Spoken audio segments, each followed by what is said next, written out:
Well, hello, good people. Mark Holmes here on Game Day, and I hope each and every one of you guys are having a great day.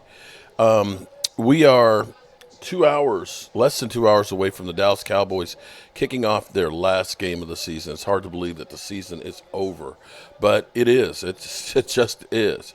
But now it becomes the process of trying to figure out who is going to be the coach going forward.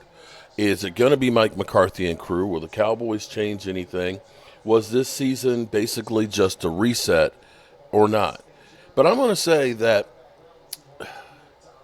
when we're trying to figure this out, nobody really knows. Nobody really knows. Now, with Jerry Jones, there's always plausible deniability on anything that he says. He has said so many different things that you can't believe him. He's like the boy that cried wolf. I can't honestly say that I ever remember a time where Stephen Jones has lied to us. You know, people kept with the speculation of Dak and CD, they're gone and out here, when Stephen Jones literally said, our goal is to sign those guys. Say what you will about Stephen Jones, that you don't like him, that he sucks as the executive VP, and you can say all those things, but you can't call him a liar. When he says he believes in our guys, he doesn't sign anybody else because he believes in our guys. He will tell it like it is. And this is where I say I still believe that Mike McCarthy is coming back because he literally made the case for him to come back. When you listen to this, I took this clip from 105.3 The Fan, and just listen to everything that he says here, because there was nothing negative in this whole thing about coaching. He talked about turnovers being a problem. You can't win if the team turns over. He talked about health. He talked about, implementing a new system. There was never the coaches don't know how to win. Just listen to it here. Yeah, we've obviously had some challenges, and, hats off to Coach McCarthy and his leadership, and Zim and Bones and the whole staff to keep these guys focused and playing hard. Obviously, last week was a big disappointment, but, when you're playing a little shorthanded like we are with our injury situation, you just can't afford to, have the turnovers that we had. And, against one of the best teams in football at their place is going to be hard to come up with a win. But, yes, I think our guys have battled each and every week, and hats off to them. And, defensively, we were learning a new scheme the first part of the year. I think Mike was learning our personnel, and vice versa. The personnel was figuring out what Mike wanted out of them. So, at the end of the day, our guys have competed hard. I know, our goal is to win the game next week and our Sunday against the Commanders. And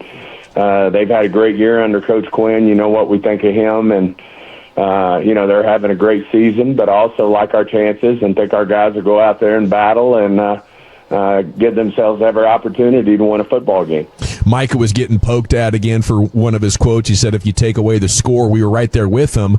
And, it's kind of, one of those things you could laugh at or not. But going inside the box score, if you look at first downs and third down efficiency and yards, there's something to it. I mean, you guys definitely held your own, I guess, in a lot of ways other than the scoreboard. Is that like a moral victory, or how do you look at that? No, I don't look at it as a moral victory. I doubt even Mike thinks of it as a moral victory.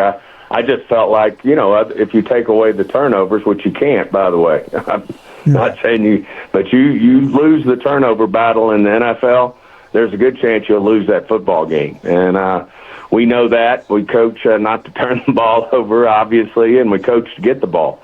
And, in our 3 seasons where Mike was 12-5, one of the things we did best was protect the ball and get the ball. And we just hadn't done that quite as well this year, and consequently we hadn't, had the type of season you'd hope to have. But you look at most of the teams with great records in this league, and, 90% of the time I'd bet you they're winning the turnover battles in their football games, and that's just part of it. But, no, I don't think there's any moral victories. I just think you go out there and you battle, and we were driving the ball good the first couple of drives, and but then the turnovers hit, and we gave up some points right there at the end. And then, got to give hats off to them and Saquon Barkley. He was running hard to get to that 2,000 yards, and what a great season he's had. I'll tip my hat to him. And the Eagles have a good football team, and they played well. They played the game to did what they needed to do to win the football game. Does that sound like somebody that's about to get fired? That we're making a case to sell to you to get rid of the guy? Does that to me? It doesn't. That sounds like it's the case. I'm making the case why he should come back. That's what it sounds like to me.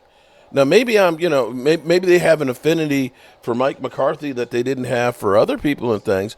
But if you listen to that, that seems to be a well thought out, articulated discussion on the season. It's not an emotional, let's just make this the fall guy. He did not say anything about Mike McCarthy's play calling. He didn't say well, we have to be better in execution of the game plan, or we've got to, use the other tools available to us. He didn't say, we were put in a bad position because of play calling or, our philosophy. He didn't say any of those things.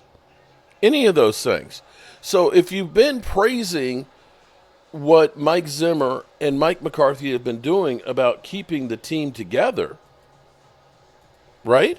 You've been doing that for a couple of weeks now. It's then kind of crazy. Then you turn around and say, we're parting ways. Then it's kind of like, then why were you praising them?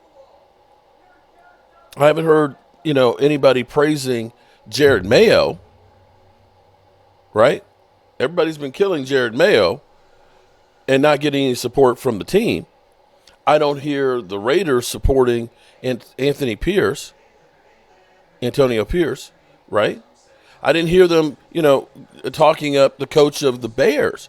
Right now you've got this, hey, we got to, they've done a great job of keeping the team together, and, they basically were dealt a bad hand with injuries and the turnovers, and so it's like, we understand what the problem is. The problem I have with everything, of course, with the Cowboys is we always wait until the last minute to do stuff. We stretch things out that don't need to be stretched out, and that is the worst thing that we can do, is to continue to go ahead and stretch this thing out. I have no problem if they keep Mike McCarthy or let Mike McCarthy go. I don't. I just wish they would go ahead and say, here's what we're going to do, and just do it.